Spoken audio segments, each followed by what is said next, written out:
Kwei, welcome everyone. I'd like to start with a visualization. So I'll invite you to sit up nice and tall in your chair with a nice straight spine. Plant your feet firmly on the ground in front of you. You can close your eyes gently, place your hands on your thighs or knees, whatever's comfortable. Roll our shoulders up, back, and down. We're just going to take 3 deep breaths in through the nose and out through the mouth. So we'll start with a deep drink of breath, fill all the way up,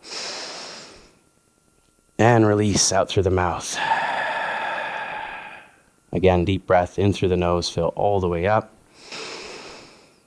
and release out through the mouth. And last time, deep breath in through the nose, and release out through the mouth. I want you to think about a time in your life where you truly felt like you belonged.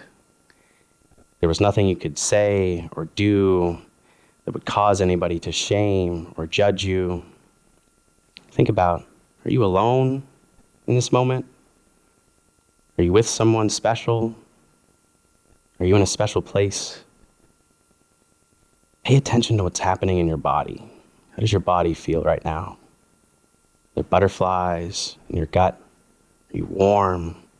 Do you feel rooted and safe? In a moment, I'll invite you to open your eyes again, but before I do, I want to invite you to carry this feeling through the rest of your day, the rest of your week, to strive to find this feeling of belonging in all moments, the good, the bad, and everywhere in between. You can gently open your eyes. So my name is Bradley Daye, he, him pronouns, and my purpose in life is to unite communities through a practice of belonging. My 3 core values are reciprocity, community, and love. And I didn't always have those. I didn't always have that purpose and those values. And being biracial a lot of my life, I kind of felt like I was straddling 2 worlds, feeling like I fit in everywhere and nowhere at the same time.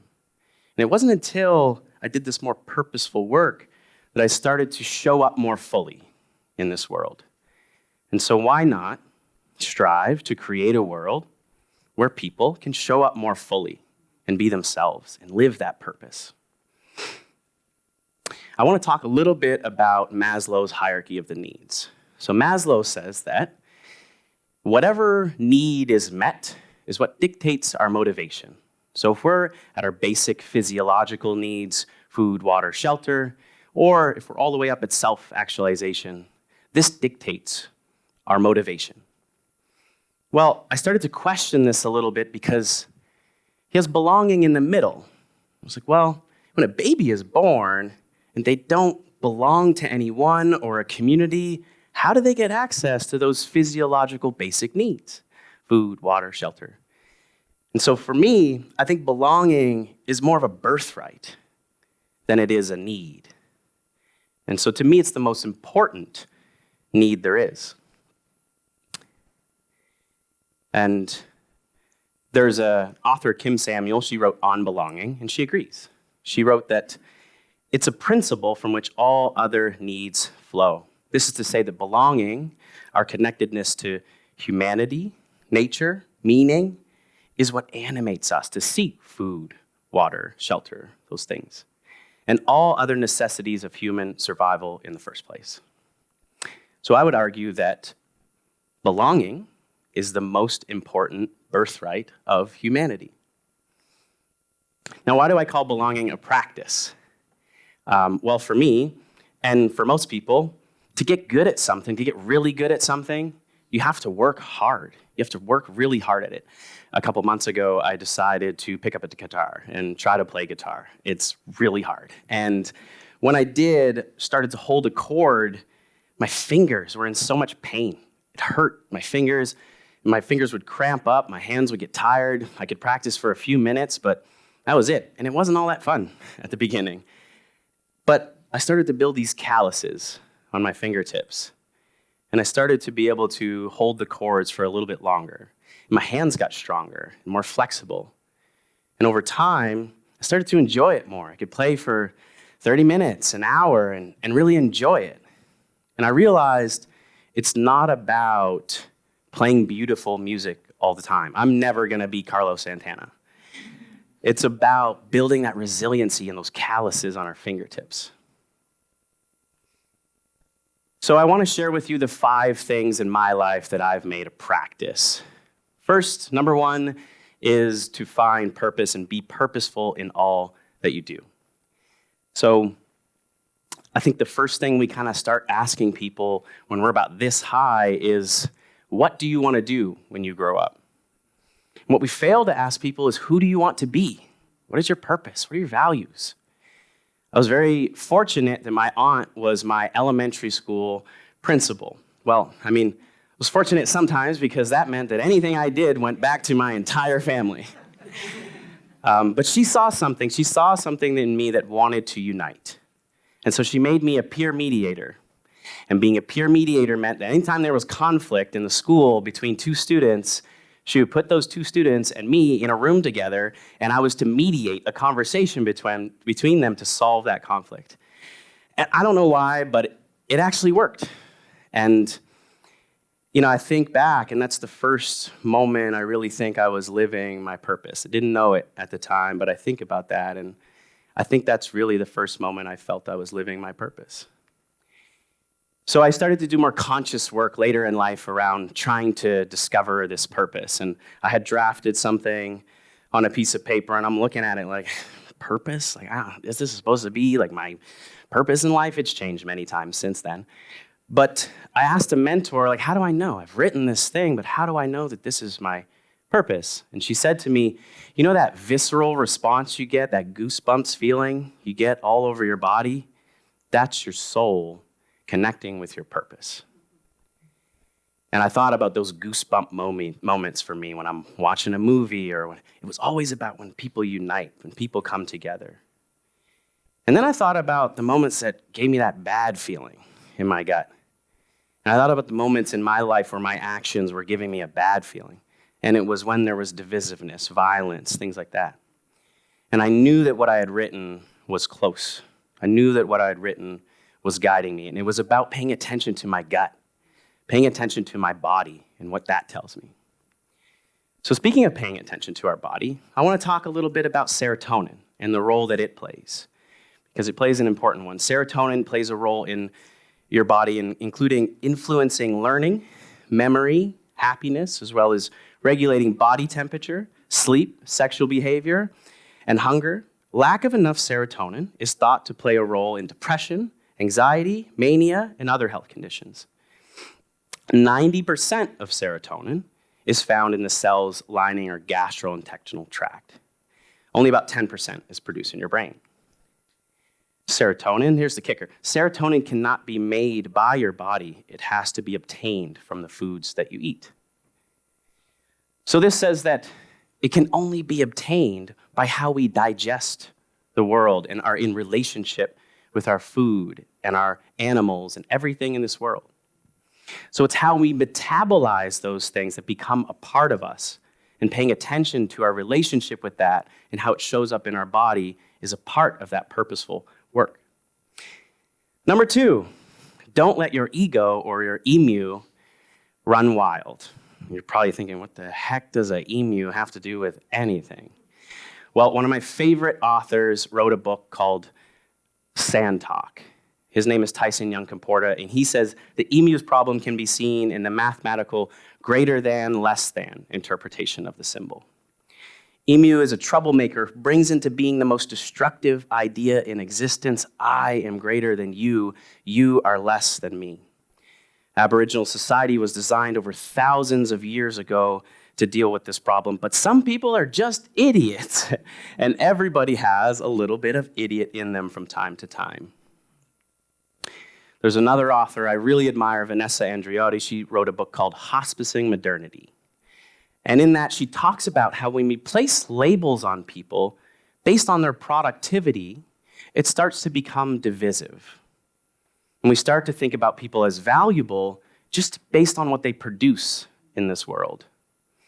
And it creates this scarcity mindset inside of us that's always thinking about ourselves as either +1 or -1.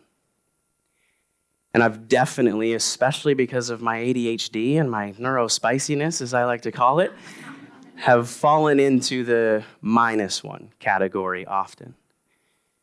Or even worse at times, the +1, thinking I'm better than. And, I think in those +1, -1 moments, I would lean on things. I would lean on things like alcohol. And when I thought back about that gut feeling and what's leading me towards my purpose, didn't feel like it was pulling me closer to my purpose. So recently I got rid of it. I said, I don't need that anymore. And it allowed me to get deeper into my purpose. It allowed me to let go of, why do I need this social lubricant? What is that showing me about myself and my insecurities? Because if we're not careful, that emu, idiot, egocentric narcissist will run wild, making you focus on what other people value and not that gut intuition that we all have.